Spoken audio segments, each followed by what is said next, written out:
He never smiled. I never understood why he cried. I would see him everywhere I went. He would cry over everything I did. He would always be sad, like he just lost someone he loved. His hysterical sobs would fill my senses, and I could never block him out. His woeful eyes, dull and glazed over, would stare in my direction, but never directly at me, as he heaved for breaths between his trembling tears. It never smiles.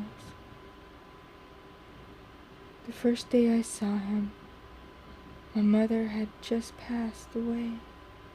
I was 17 years old. I had lost my mother to a fire at my high school, which claimed 9 lives, including that of my mom. It was a cold day in November. The kids were eager to leave for winter break, and there was a nervous buzz in the air because we were all tasked with taking our semester finals.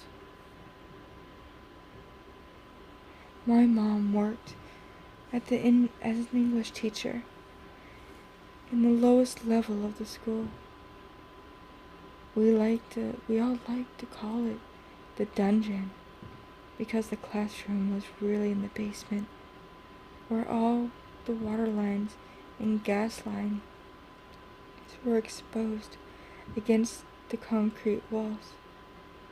But our teachers and school staff insisted we call it the lower level, due to the terms that the dungeon caused a lot of pencil and Sharpie graffiti being left on the staircase below. Go into the dungeon. Beware the monster that looks there. Education. And my favorite, that always made me chuckle, written in big bold letters: solitary confinement. I was in my science class that morning, working in a small team, dissecting baby pigs and identifying their key organs. This was our semester final for class. I was working with 2 other classmates who, thankfully, weren't squeamish. We all thought it was actually kind of cool once we got past the overwhelming smell of formaldehyde. We were removing the heart of the piglet when the school shook, immediately followed by a deafening explosion noise and a shower of water. Our teacher, Mr. Smick, rushed us out of the classroom and tried to get us down the hall to the left past the dungeon. I rounded the corner of the science rooms and my heart sank. I was greeted by the dungeon's door blown off its hinges. It laid against the opposing wall. The space between the door and the door frame was filled with an inferno raging from my mom's classroom. I didn't know what I was thinking when I ran into the fire. I don't know if I thought I could save her, or if I was just running in there to see what happened. I don't know. But I descended the staircase through the flames. Immediately past the door, the fire was no longer burning. It was actually almost cold once I reached the bottom step. I heard someone crying in the room, though it was pitch black, aside from a small window that lit the desk where my mom would sit while she taught class. I searched for this crying person in the dark for a long time, gagging on the smell of burning flesh and hair. Before I recalled, my cell phone had a flashlight app. I opened the app and immediately wished I hadn't. Burned bodies and their unattached limbs littered the floor.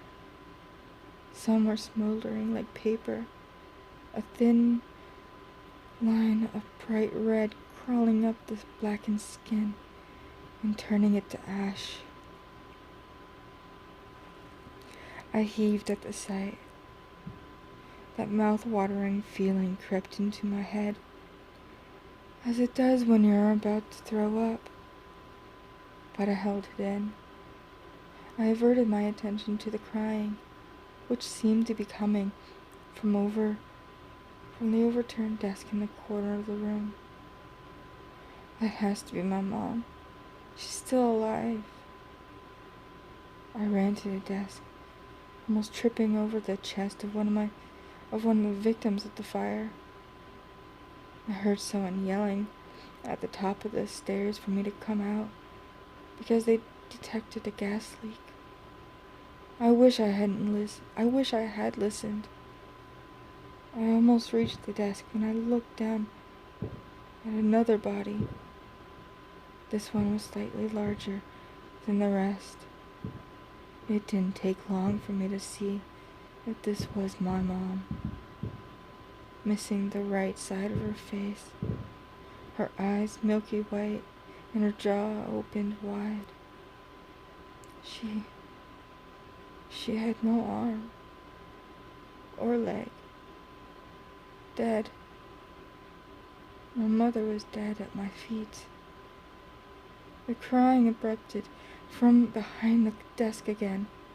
No audible words, just sobbing. I left my mom's side to help this person.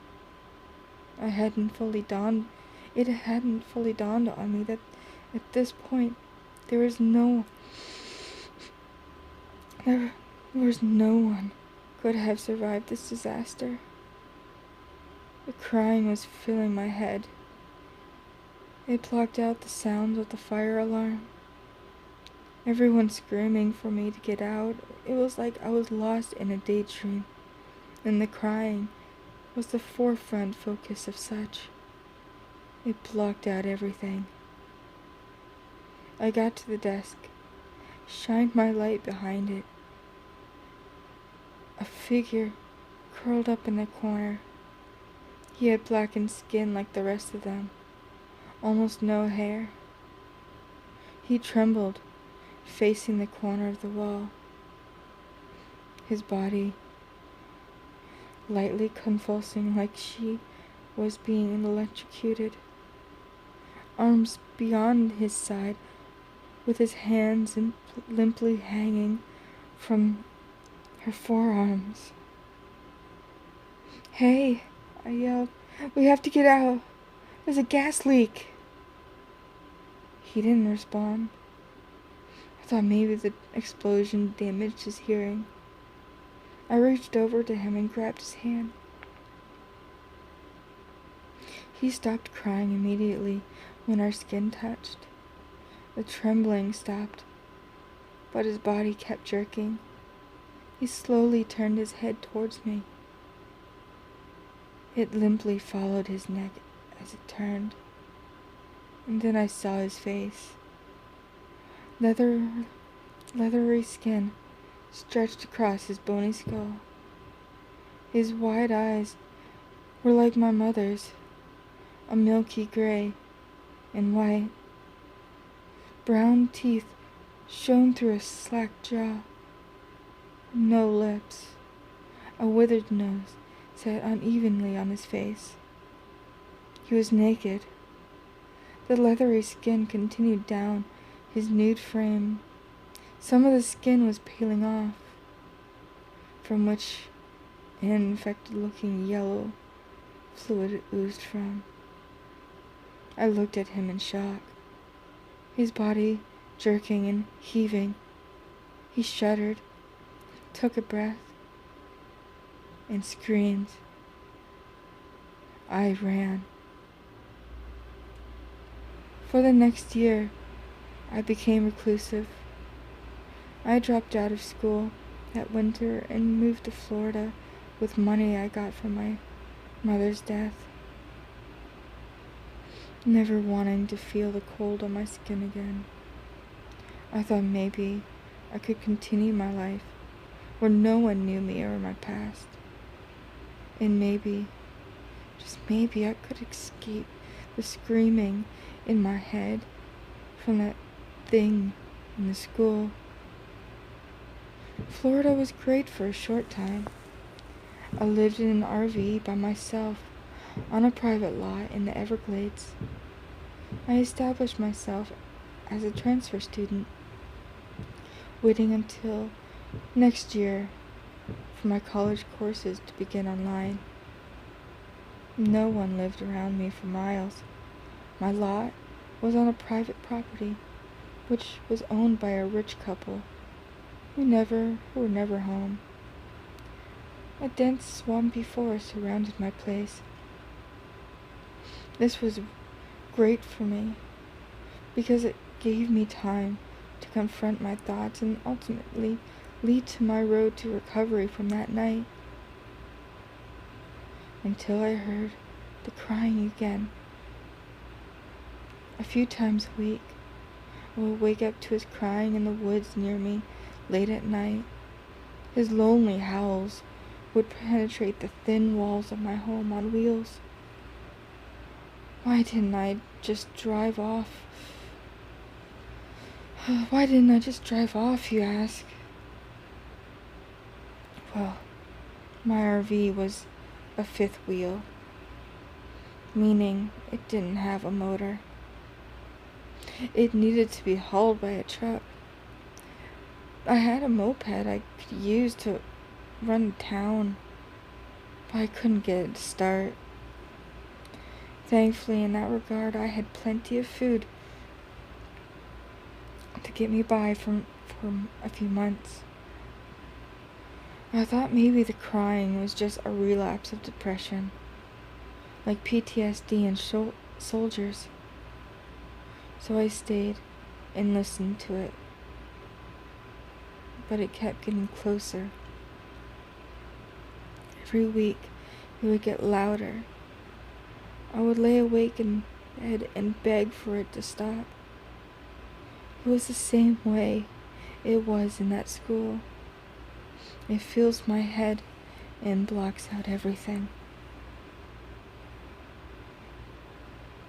A few nights ago, I saw him, curled up as he was before, with his hands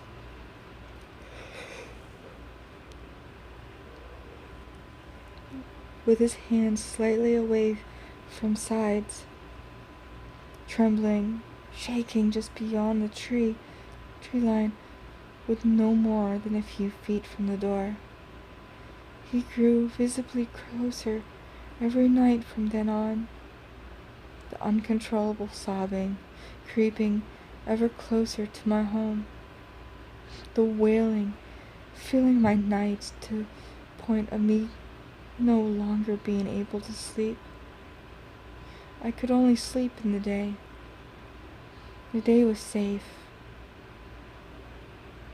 Last night he was looking in my window. I had fallen asleep late that day, about 3. I was working on a project all morning, setting up a classic tin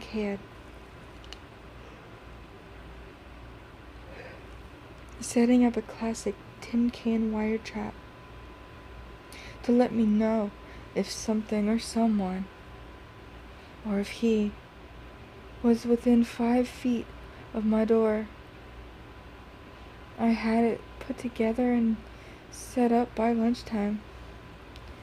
I ate some canned hamburger soup thing that tasted more like potatoes and salt than actual food.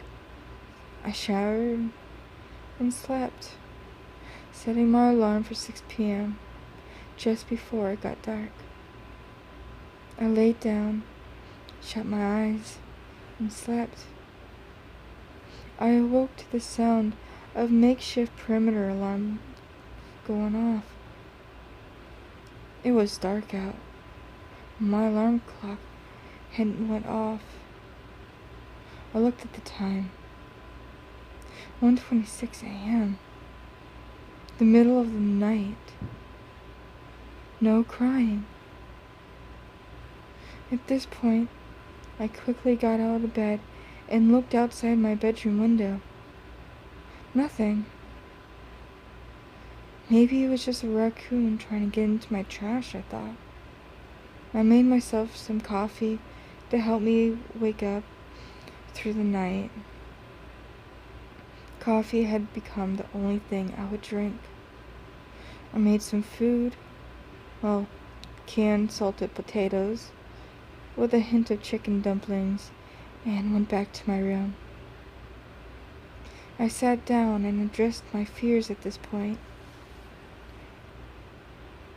Lately, I'd been convincing myself that just maybe I am seeing him, because I haven't gotten over the image of that night. Like he was a symbol of the worst day of my life, that my subconscious had unintentionally held onto and manifested in my day-to-day life. I became brave in this moment and told myself, go open the front door.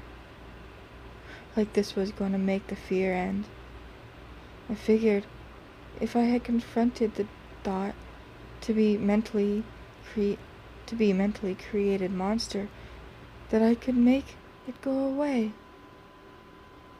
I set my food and coffee down and walked to the front door. And there he was. An eruption of screams shook my house. His face was clearly visible against the glass of my window. My kitchen light shone through on his face. His jaw was chattering, gaping and closing between breaths. His breath left a fog on my window. His eyes staring straight ahead at nothing. He quivered violently against the outside wall. He was real. I screamed at him. No real words came out, but I was angry. I was sick of not sleeping, not having my life. I moved across the country to get away from this, and here it was, seeming dying on my front door. Leave me alone, I yelled and sobbed at it. Leave me alone, please.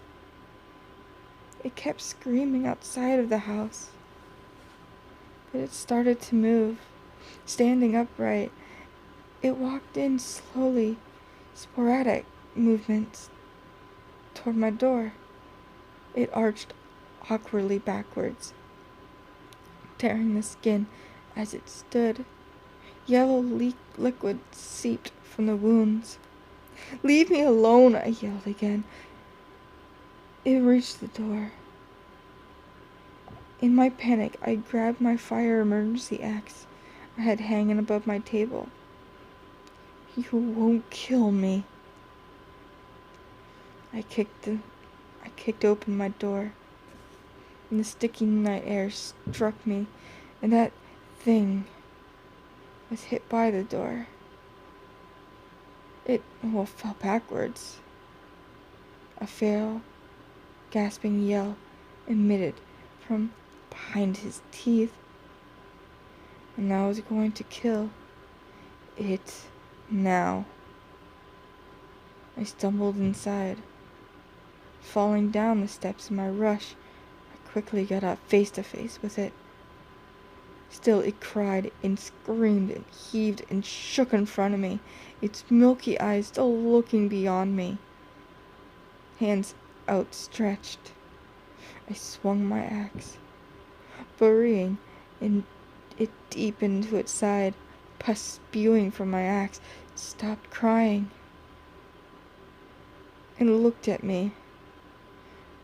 I froze in fear as we stared at each other. I killed it.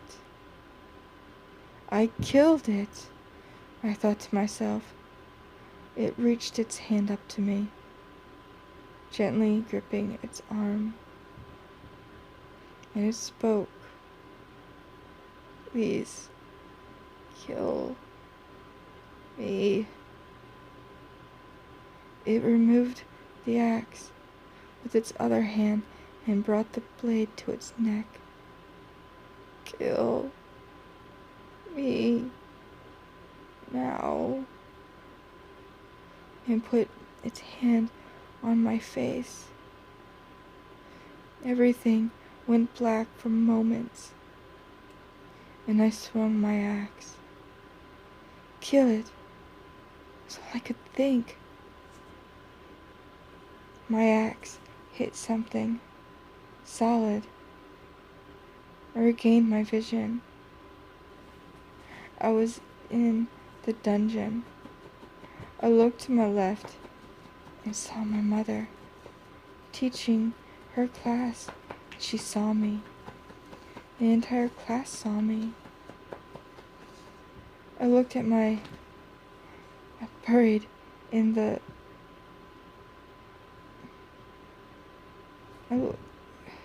I looked at my buried in the gas line, now leaking propane.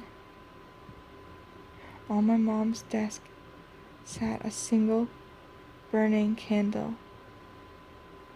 I let go of my axe and ran to the desk to put it out. But it was too late. The classroom exploded. It shook the entire foundation. I fell behind the desk. My body was immediately charred from the blast and bones broken, but I survived. My mom laid there blown to pieces, but still alive too. I walked the best I could to her, my body burning. I took trembling steps towards her and held her hand, her only hand. Mom, I said, Mom, I'm sorry. I cried over her. I love you, she said. She tried to smile, but she was missing most of her face. A flame from her leapt off her clothes and seared into my eyes. I couldn't see.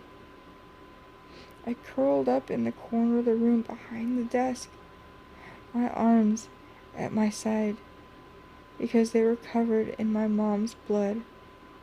I didn't want to touch anything. My hands. Me.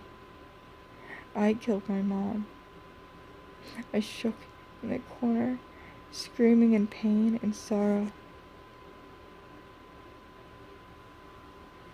Someone spoke from behind me. Hey, he yelled. We have to get out. There's a gas leak. He grabbed my hand. I turned towards him and realized he was me.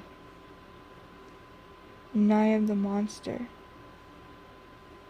I screamed, and he ran.